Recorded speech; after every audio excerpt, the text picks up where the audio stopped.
Hello guys, के छ तपाईहरु खबर? यति बेला म अहिले बर्दुबेको छु। आज हाम्रो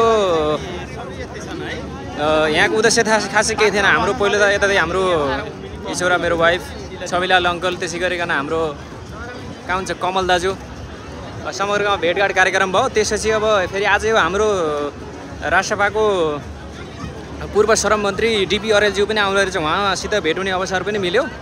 नेपालीहरूको समग्रमा बुझ्दाखेरि चाहिँ उहाँ चाहिँ अब जनताको लागि सहजै एभाइलेबल भएको देखियो। यसो जनता मान्छेहरूसँग कुरा सुन्ने।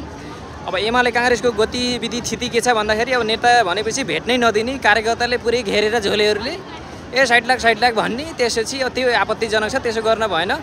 अब जनताकै सेवा गर्ने भनेर गएपछि जनताको माझ बिना सुरक्षाकर्मी जाने हैसियतको नेता हुनुपर्छ र त्यसले मात्रै देश विकास गर्न सक्छ। समाजमा चोरेको छैन, भ्रष्टाचार गरेको छैन भने अब जनताहरूमा जान, जनतासँग बसमा यात्रा गर्न होस्, कहीँ जान होस्, त्यहाँ बोल्न, जहाँ पनि पुग्न पब्लिक स्पेसमा बिना सुरक्षा गार्ड पुग्नुपर्छ भन्ने मेरो धारणा छ।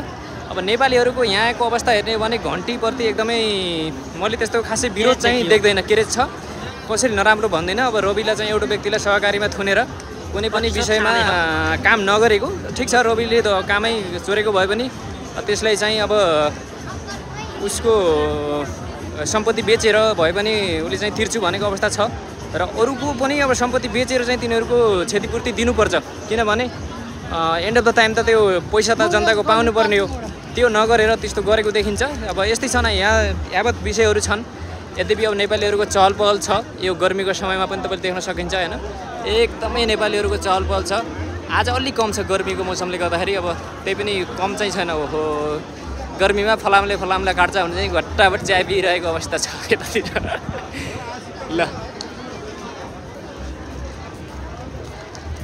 ल यस्तो छ।